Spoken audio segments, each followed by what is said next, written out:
James Corden is just happy to be here, man.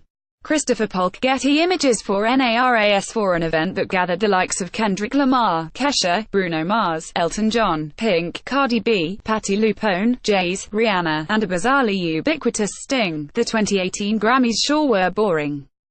To be fair, all of the above plus wide-eyed host James Corden tried their best to give the award ceremony the level of star power and powerhouse performances that the Grammys are typically known for. Kesha, in particular, managed to pull off one of the night's only truly memorable moments with a barn-burning rendition of Praying, a song devoted to leaving an abuser in the past and setting out for a brighter future. Related the 9 best performances of the 2018 Grammys. However, by the time Mars finally claimed Album of the Year for 24K Magic, 3.5 hours after the show opened, the ceremony was mostly just exhausting. Torn between being a celebratory event jam-packed with fiery performances and a somber reflection on the world today, the 2018 Grammys ended up just floundering somewhere in the middle. Related Grammy winners 2018. The complete list. It didn't have to be this way. Again, did you see who showed up? And we didn't even mention Blue Ivy Carter sitting front row center between her parents, sporting a perfect look of bored disdain. So to break down exactly why the Grammys felt so lacking this time around, here are the 3 biggest things that went wrong. 1. The show's overall production was confusing. On the one hand, the Grammys are always overstuffed and muddled, cramming as many performances and high-profile appearances as possible into 3.5 hours.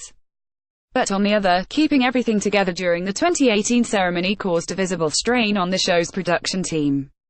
There were problems on the most basic technical levels as the awards show struggled to adjust to being back in New York City's Madison Square Garden for the first time in 15 years. The camera work was sloppy, making it hard to understand exactly what was happening during some of the more ambitious numbers. Kendrick Lamar's opening performance, for example, was one of the night's best, in spite of the frantic direction that flailed in an attempt to capture it all. The sound was noticeably off-kilter, as several artists, from Rihanna to Eric Church to Kesha, struggled to match the pitch of their tracks.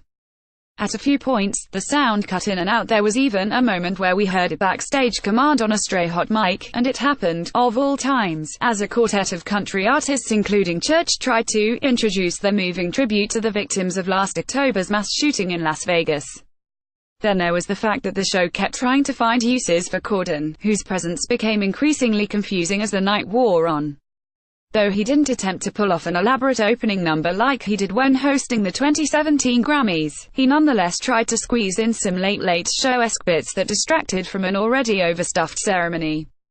A sketch featuring Corden, Sting, and Shaggy trying and failing to pull off a carpool karaoke bit on the New York City subway dragged on, while a sketch later in the night featuring artists reading from Michael Wolff's Fire and Fury plus a bonus Hillary Clinton appearance seemed manufactured solely for the conservative outrage it might spark. And lo, on that front, it succeeded. So even though there was an extraordinary amount of talent gathered beneath the Madison Square Garden roof, most of the night ended up feeling like a missed opportunity.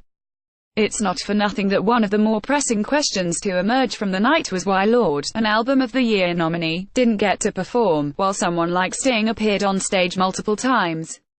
Over and over again, the Grammys proved that it had no idea where its own priorities should lie in 2018.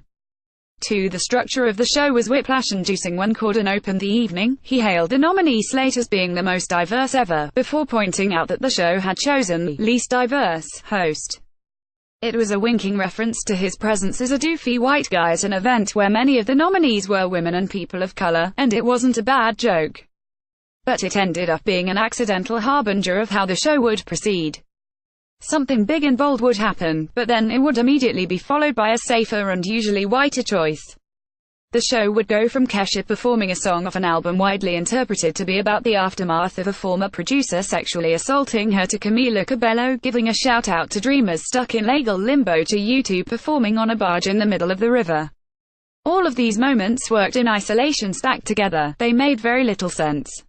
As a result, the Grammys never built up any sense of momentum.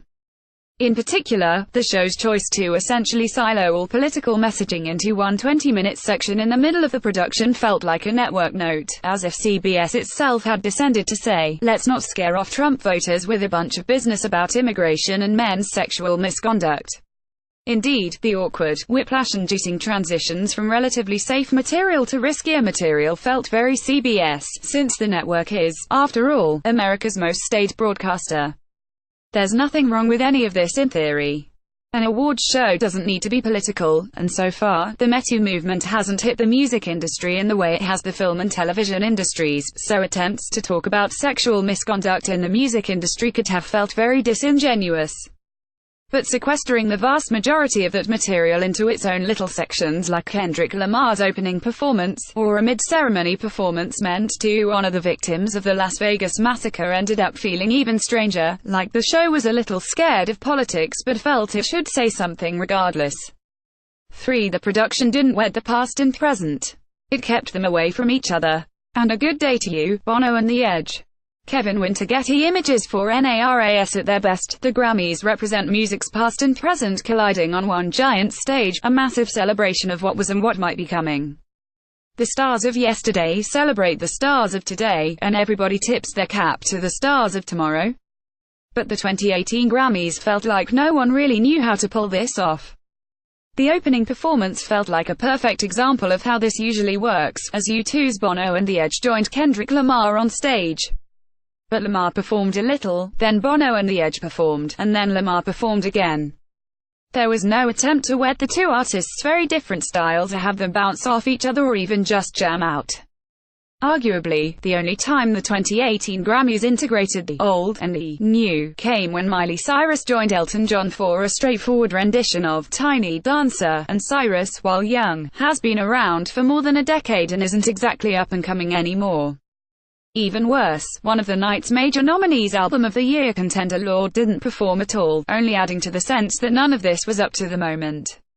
Even when it came time for performances from major stars, they were often turning to older material, Lady Gaga, or offering half-hearted cuts that didn't show them off at their best Little Big Town. None of this was bad, but none of it helped the show escape the sense that it was awarding the best music of 2015, current, but also a little off, like drinking milk just past the expiration date. Put another way, the person Grammy viewers saw the most throughout the evening outside of Corden wasn't Lamar Jays or even the night's big winner Bruno Mars. It was Sting, for some reason, who kept turning up over and over again, anytime the show needed to stuff the "this is getting a little too dangerous" genie back into the bottle.